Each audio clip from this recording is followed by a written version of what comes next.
Hello and welcome 12 commerce students.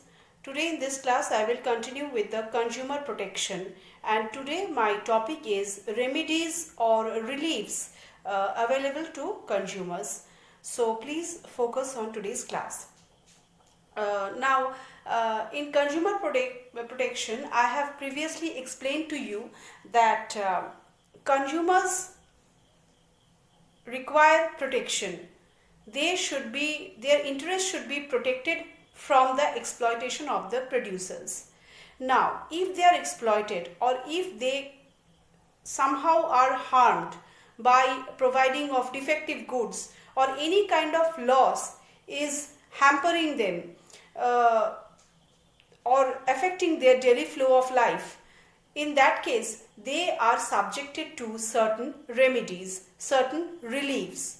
So today my topic is relief or remedies. Remedies to consumers.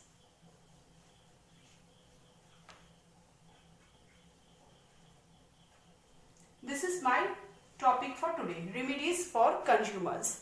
Now, the remedies available to consumers as per the Consumer Protection Act is: number 1, if they find any kind of defective good, the Consumer Protection Act first provides the remedies of removal of defective good. The first remedy is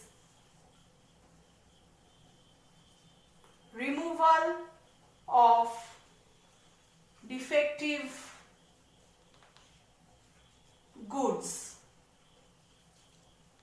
This is the first thing a Consumer Protection Act is providing to protect the consumers. If the product proves to be defective after proper testing, then the appropriate authority can pass an order for the removal of defects in the product.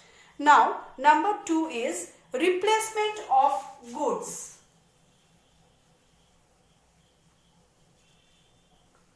Replacement of goods. This is the second remedy. This is another remedy. The appropriate authority can pass an order to replace the goods to the consumer with new goods having the similar quality or having the similar description, having the similar features.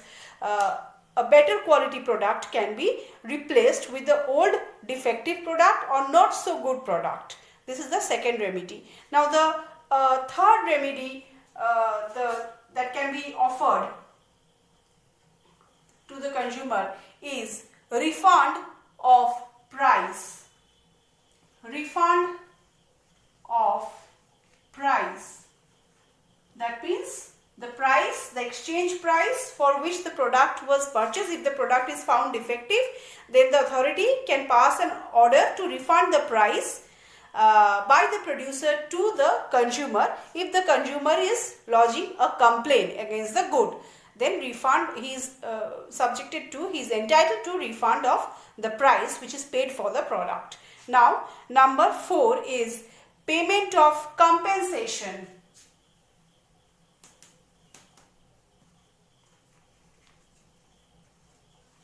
Payment of compensation. So payment of compensation is another important remedy. The authority can pass an order to compensate for the product, because the consumer has undergone through a loss. The consumer has suffered a loss by purchasing the product, by purchasing the defective product. So it is the duty, it is the responsibility of according to the law, according to the Consumer Protection Act, it is the duty of the authority, of the producer, to compensate for the defective good provided to the consumer. So compensation can be another relief, can be another remedy for the consumers. Moving on to the next point, that is ban on unfair trade practices. Ban on unfair trade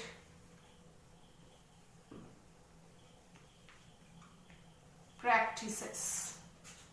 So, authority can pass again an order for discontinuation of unfair, unhealthy trade practice with immediate effect, because unfair trade practice affects the consumers in many ways. To make unnecessary huge profit or to earn profiteering, unnecessary price hike can be done by the producer. So the purchase price can be raised by the producer, which is not expected. This is a kind of exploitation to the consumer. This is a kind of illegal trade practice, and it should be stopped immediately with immediate effect by the consumer protection. So this is another type of protecting the interest of the consumers. Now next is stopping the sale of hazardous good. Number 6, stopping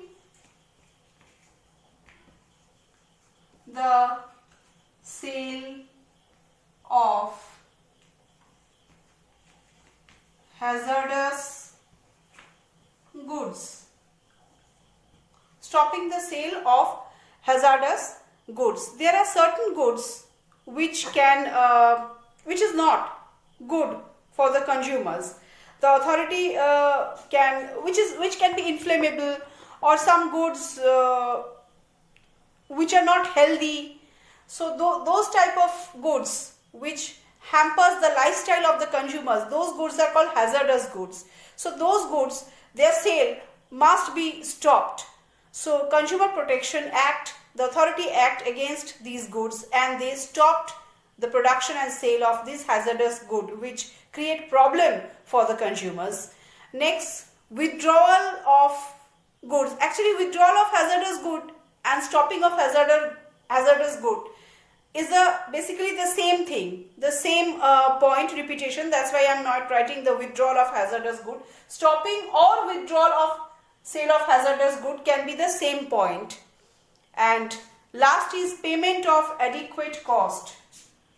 Last remedy is payment of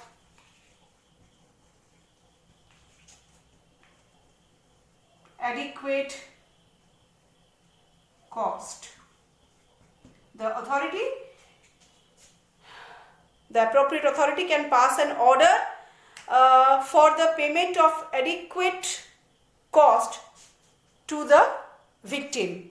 Sufficient cost must be paid. Whatever cost they have incurred for bringing the good, that cost must be paid by the producer. This thing should be looked after in these things are looked at. This matter is considered in Consumer Protection Act, in order to save, in order to protect the consumer, in order to consider the interest of the consumers.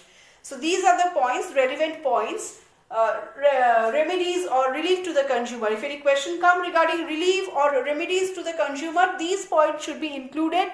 These are all given in the book. Apart from that, these things I am provided with the help of a PDF. Please download the PDF to get the full answer of what are the remedies or what are the relief provided by the Consumer Protection Act to the consumer, to save the interest of the consumer. So this answer I am providing through a PDF. Please download the PDF to get the full answer, and these are the relevant points that I have explained today one by one. So I hope whatever I have explained through these points you have understood. In my last class of consumer protection, I am going to bring some short questions and some last important topic related to this chapter. Till then, goodbye.